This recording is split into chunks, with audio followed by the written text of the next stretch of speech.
Welcome to another episode of Everytown. Thank you so much for tuning in. If you guys would like to listen to this as a podcast, remember that you can do that wherever you get your podcast from. So we're always available however you want to consume the content. Hope you enjoy this one.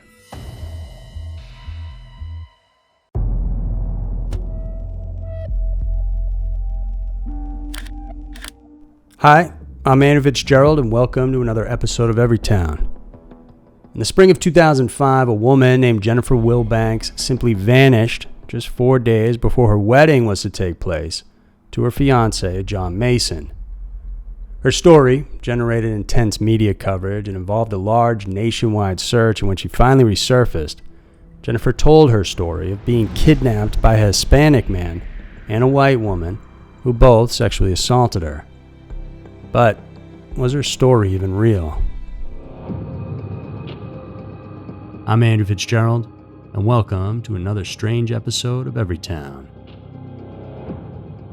Now, let's head to Duluth, Georgia, and learn more about Jennifer Wilbanks, the missing bride-to-be.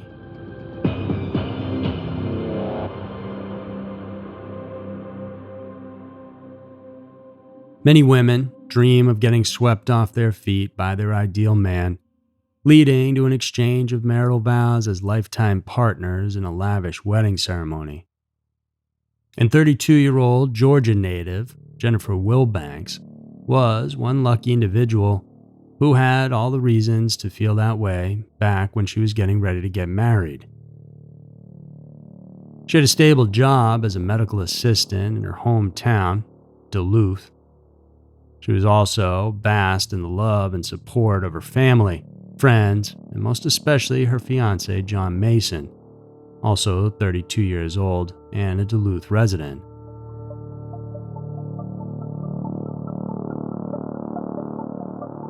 Jennifer seemed to have hit the jackpot by having John as her future husband. John had an established career as an office manager at Mason Primary Care, a family-owned and operated medical practice that had been serving the Duluth community since 1951. Together, the couple had already built their own house that they had been sharing. John was also an active member of the Peachtree Corners Baptist Church, teaching Sunday school classes and coaching the church's youth basketball team. The Mason family's management consultant, Andy Parsons, met up with John every week for private Bible study sessions. Andy had glowing things to say about John. He is one of the most decent, upstanding Christians I've ever met. John's other friends described him as one of the kindest people you'll ever meet and a big teddy bear. So what more could Jennifer ask for in an ideal husband? Despite some sordid details about Jennifer's past, particularly about her previous brushes with the law, John chose her to be his future wife. Jennifer was charged with shoplifting on 3 instances in the 1990s. In 1996, at the age of 23, she allegedly took $37 worth of merchandise from a Walmart store in Gainesville and was consequently charged with misdemeanor shoplifting. 2 years later, she spent 2 weekends in jail as a consequence for shoplifting goods amounting to $98. In the third case, Jennifer committed was shoplifting items worth $1,740 from a shopping mall. When she worked as a babysitter, Jennifer was also accused of stealing from the homes of her employers. These instances besmirched Jennifer's character, yet John was so supportive of her dream of a lavish and elaborate wedding that was set to happen on April 30th, 2005. With 600 invited guests, a 28-member entourage, 14 of which were bridesmaids, John and Jennifer's huge wedding was touted as the talk of the town.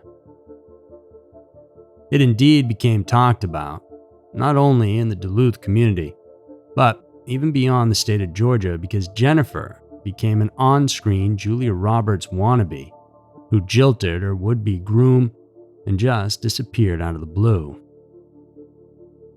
The story of Jennifer as a runaway bride was as real as it could get, with twists and turns that we thought only happened in the movies.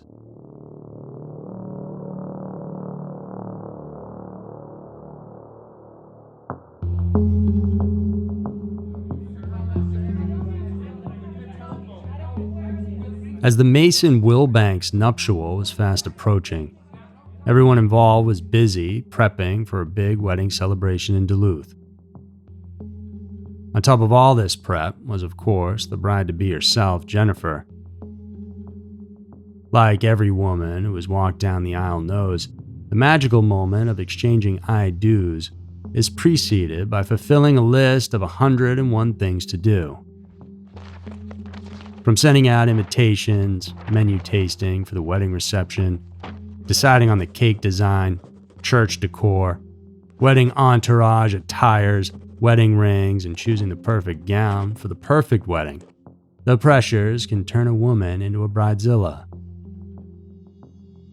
Wilbanks wasn't a superwoman, and she wasn't immune to pre-wedding jitters and stress, so it was a good thing that she liked to partake in marathons, which to her was a great way to de-stress and achieve sharp focus as she was being physically active.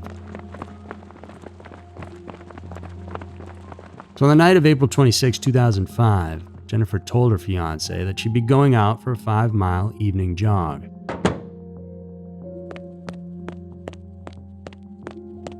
Two hours later, she still hadn't come back, which naturally worried her would-be husband. Distressing thoughts kept running through John's mind, like, was she abducted? Did she figure into an accident and was brought to the hospital? Or, pray not, was Jennifer randomly killed? But it never crossed John's mind that his fiancée could have possibly ran away, leaving him by his lonesome on their wedding day.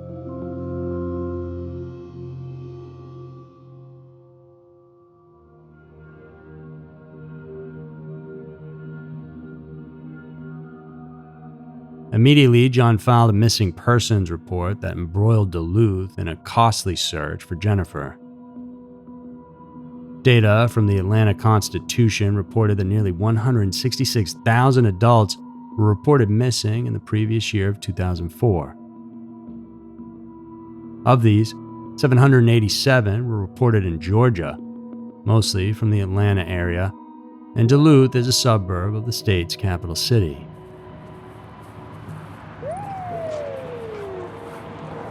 On the following day, April 27th, the search for Jennifer began with 250 police officers and volunteers taking part. Authorities in Duluth speculated that Jennifer's disappearance might be a case of premarital jitters and that she'd possibly show up in due time. Yet, they continued scouring the woods and alleys, crawling in sewage drains and staying up late looking for any sign of the missing bride-to-be. Police received certain pieces of evidence, such as large clumps of dark brown hair found in an area next to a retention pond, as well as pieces of clothing and alleged murder weapons. These were signs of a possible homicide, but thankfully, they turned out as false leads, raising hopes that Jennifer was still alive. For a few days, the tight-knit Duluth community was consumed in looking for Jennifer. Her picture and newspaper articles about her disappearance were posted on telephone poles and store windows. On April 28th, Major Donald L. Woodruff of the City of Duluth's Police Department announced that Jennifer's disappearance was being handled as a criminal investigation because it lacked solid leads and explanations why she went missing. At that point, the FBI and the Georgia Bureau of Investigation were now involved in the case.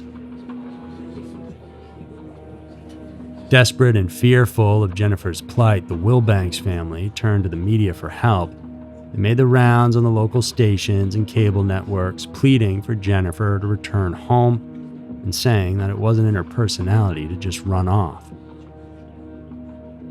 Expectedly, the search for Jennifer dominated the news with all kinds of speculations about her whereabouts and allegations about what happened to her. Since it was Jason who last saw Jennifer before she hit the road, the would-be groom became a suspect of media speculation that he actually killed his fiancée. John was investigated as a suspect, much to his disbelief and humiliation. According to Duluth Police Chief Randy Belcher, John refused to take a police polygraph exam unless it met the conditions outlined by his lawyer. Later, the result of a privately administered polygraph in which John had aced was turned in by his lawyer, but the police chief wanted to talk to him. Authorities also seized John's 3 computers at home, but they were mum about finding something useful. When John attended the family's news conference, he didn't talk to reporters in order to not make the speculations worse. Andy Parsons, Jason's colleague and churchmate, said the fiancé was scared for Jennifer's safety, yet he remained positive. On April 29th, a day before the doomed wedding, the Wilbanks family offered a $100,000 reward to anyone who could provide details that would be helpful in finding Jennifer. They were supposed to spend the night for a rehearsal dinner, but instead, they invited the wedding guests to gather at the church for a prayer vigil. But even before they knelt down and said their prayers, Jason received an answer about his missing fiancée. Jennifer called him from a payphone in Albuquerque, New Mexico. She was alive, thankfully, but would she end up as a comeback bride?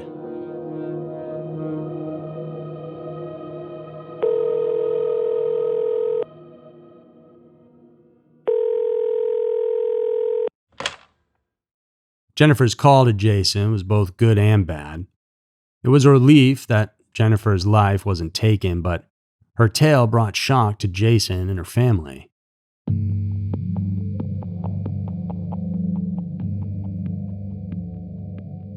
Jennifer claimed that she had been kidnapped and sexually assaulted in Albuquerque by her abductors. She further told Jason at the time of her call that the captors had just released her. Prior to contacting Jason, Jennifer had frantically called 911 and declared that a Hispanic man and a Caucasian woman, both in their 40s, driving a blue van, had abducted and sexually assaulted her. When asked by the 911 operator about the direction her captors were headed to after setting her free, Jennifer answered, "I have no idea. I don't even know where I am." The local police were able to trace her call to a payphone at a 7-Eleven store in Albuquerque and right away picked her up. When police and FBI investigators asked how she ended up in New Mexico, more than 1,400 miles from Georgia, Jennifer came up with this gruesome story.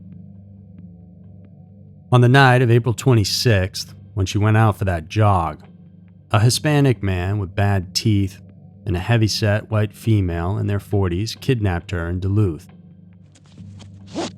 She was bound with a rope so she couldn't escape and placed in the back of the kidnapper's blue van.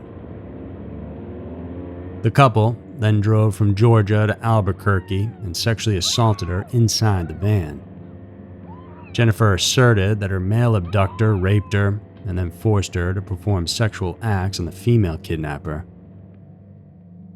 The investigators' reports mentioned how Jennifer went into detail in describing her position on the floor in the back of the van, the background Spanish music playing, what the surroundings were, and what she saw outside from the van's windows. By the end of the questioning, Jennifer told investigators she was distraught, running out of money, and wanted to go home to Georgia. Her account, though, raised the FBI's suspicion, and they told her it didn't seem credible. It was then that Jennifer finally broke down, recanted her story, and admitted that she had lied about getting kidnapped and sexually assaulted. The truth was, Jennifer had become scared and concerned about her pending marriage and decided she needed some time alone. The FBI report stated she had left Georgia because of the pressures of her wedding. The list of things she needed to get done and no time to do it made her feel overwhelmed. Rather than call off or postpone the wedding, Jennifer then opted to run away.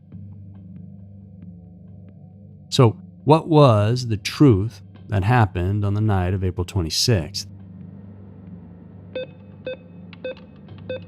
Jennifer didn't go jogging as she had told John. She actually withdrew $40 from her bank account, called a taxi that took her to a Greyhound bus terminal, purchased tickets to Las Vegas, Nevada, and from there, she proceeded to Albuquerque. On April 30th, the day of her supposed wedding to John, Jennifer came back to Georgia from New Mexico, escorted by her stepfather and uncle. After the airplane had landed, a flight attendant handed out a written statement from the Wilbanks family to the news media saying, "She has spoken to her fiancé. He cannot wait to see her. She says the wedding is not called off, just postponed." What the public saw was a runaway bride who returned not wearing a lacy bridal veil, but covering her head with a wide striped towel looking like a criminal.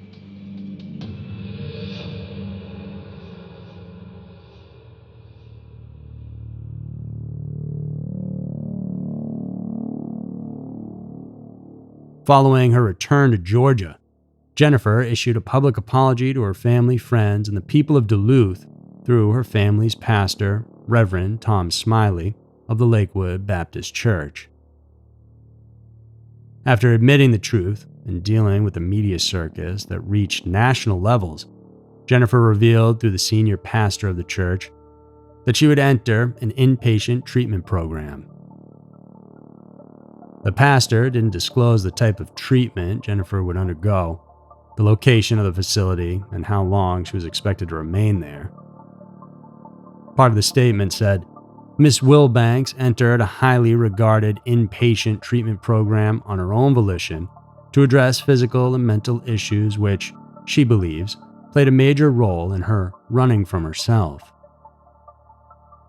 These were smart moves, but it didn't absolve Jennifer from her misdemeanors. Gwinnett County District Attorney Danny Porter said that under Georgia law, later recantation didn't excuse Jennifer from her criminal behavior. So on May 25, 2005, she was charged with one count of making false statements, a felony punishable of up to 5 years in prison, and one count of making a false report of a crime, a misdemeanor punishable by a year in jail. Less than a week later, she reached an agreement with the local government in Duluth to repay the $13,250 cost incurred in the search operation. The amount, which was originally $43,000, actually covered the overtime hours and out-of-pocket expenses for food, clothing, and gas. On June 2nd, Jennifer pleaded no contest to the first charge and entered a plea bargain that lowered her sentence to 2 years of probation and 120 hours of community service. Moreover, part of the plea bargain was the dismissal of the second charge. Jennifer was also ordered to pay $2,250 in compensation to the Gwinnett County Sheriff's Department. Through all these troubles, Jennifer had one consolation. She still had Jason by her side. The couple remained together, but the controversy continued to hound them, so much so that it finally took a toll on their relationship.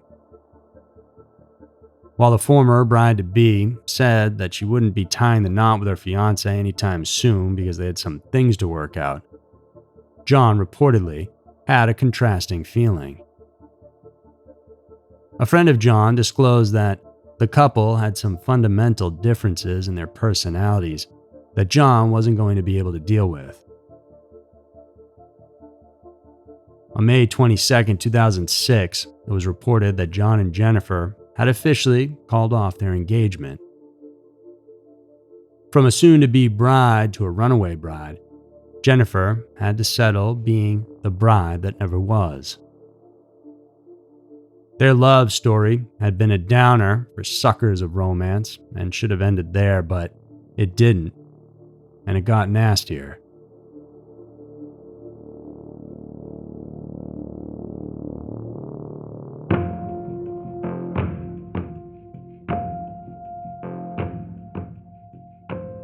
Jennifer's stunt as a runaway bride gained her notoriety not only in the United States, but in other countries as well.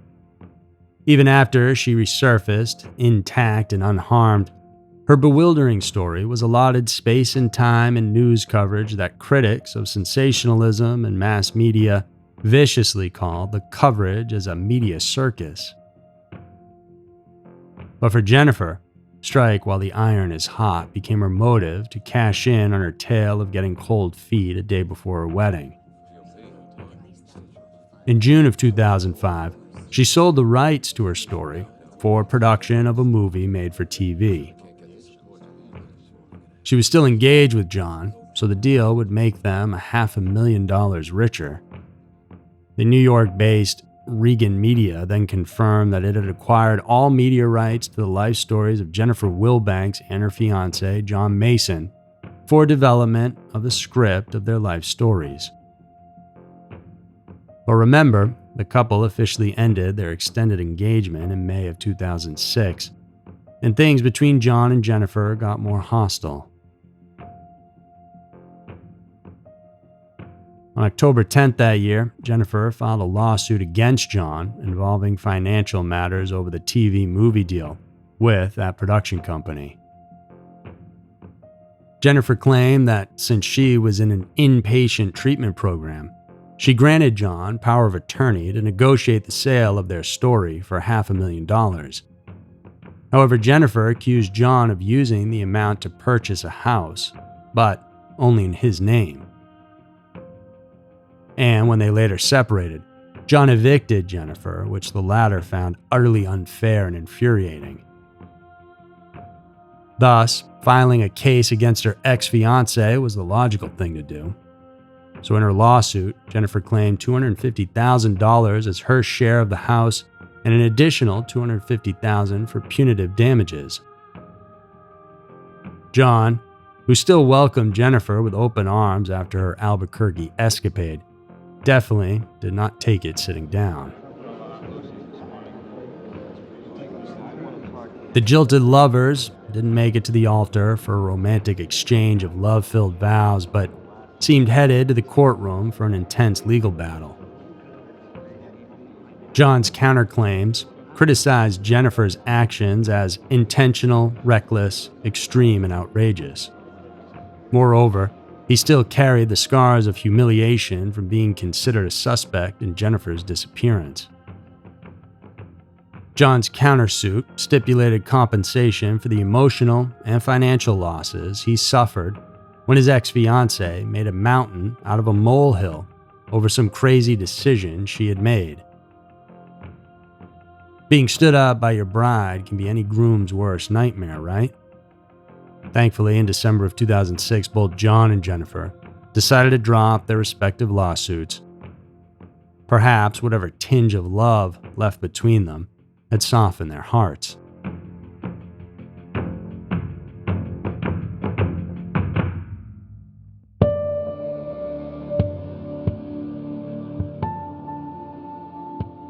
Jennifer Wilbanks may have regretted what she had done that made her infamous, or perhaps not. The runaway bride agreed to immortalize her notoriety in different ways. She inspired a number of entrepreneurs looking to make some money off the media coverage of her disappearance. One product was a hot sauce that claimed it could cure cold feet, known as Jennifer's Hightailing Hot Sauce. Another product made by an action figure manufacturer was a doll representing Jennifer that came wearing jogging pants and a t-shirt with Vegas Baby written on the front of it. That doll also came with a striped towel, similar to the one Jennifer used to cover her head in order to avoid the media's cameras when she was in the custody of the Albuquerque police. There's more. A musical play based on Jennifer's story was staged on March 13, 2008 at a Duluth theater. Her case of pre-wedding cold feet has also been cited in scholarly and mainstream feature articles and books. And then, 3 years after the infamous incident, John Mason got married to a different woman in a quiet ceremony. As for Jennifer, she stayed in Georgia and declared bankruptcy in June of 2010. However, she's been in a long-term relationship since late 2009 with a twice married, twice divorced landscaping company owner, although there aren't wedding bells yet.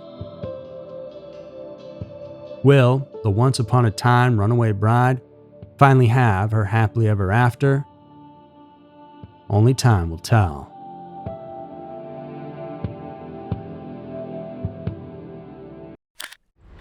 Thanks so much for tuning in, and if you enjoyed this video, then check out some of our other creepy stories on the right, and remember to subscribe. That's it for this week's episode of Everytown. Tune in next week for another one filled with scary, strange, and mysterious stories, because who knows, maybe your town will be next.